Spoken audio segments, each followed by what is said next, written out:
कुछ समय पहले की बात है। एक जंगल के किनारे बलियाडी नाम का एक गांव था। उस गांव के किसान बहुत मेहनत करके खेती करते और अनाज उगाते थे। हर साल उन लोगों की खेती अच्छे से हो जाता था। वह अपने अनाज को बाजार ले जाकर बेच देते थे और उन्हें उस अनाज के बदले अच्छे खासे पैसे मिलते थे।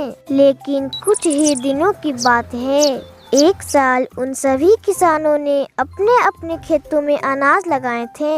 उनकी फसल अच्छी खासी हो रही थी, लेकिन कुछ ही दिनों बाद उस गांव में बहुत सारे बंदर आ गए और उनकी फसल को बर्बाद करने लगे। फिर गांव के बच्चों ने ढोल बजाकर पटाखे जलाकर बंदरों को भगाया, लेकिन बंदर उस दिन तो भाग गए और दोबारा फिर अगले दिन वापस आ गए। इस बार गांव के बड़े और बच्चों ने फिर वही क्रम अपनाया। इससे बंदर भाग तो जाते, लेकिन कुछ ही समय बाद फिर वापस आ जाते।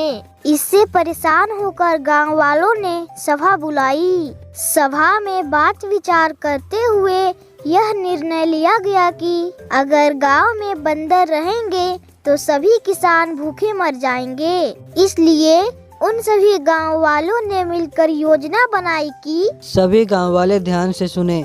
जब अगले दिन गांव में बंदर आए तो उसे सब कोई मिलकर भगाने की कोशिश करेंगे, तभी बंदर हमारे गांव से भागेगा। जैसे ही सुबह हुआ, बंदरों ने खेतों में हड़कंप मचाना शुरू कर दिया।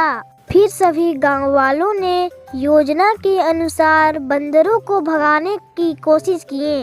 किसी ने ढोल बजाई तो किसी ने पटाखे जलाए और किसी ने डंडा से उसे डराने की कोशिश की और कोई व्यक्ति धारदार हथियार से उसे डराने की कोशिश किया। सभी गांव वालों के परिश्रम से डरकर बंदर भाग गए और फिर वह इस गांव में कभी नहीं आए। सभी किसान पहले जैसे निडर होकर अपनी खेती करने लगे और अपनी जिंदगी हंसी खुशी जीने लगे। तो बच्चों समझे कुछ? इस कहानी से हमें यह सीख मिलती है कि एक से भले 10, यानी जो काम एक मनुष्य नहीं कर पाता है उसे सभी मिलकर एक ही दिन में कर देते हैं।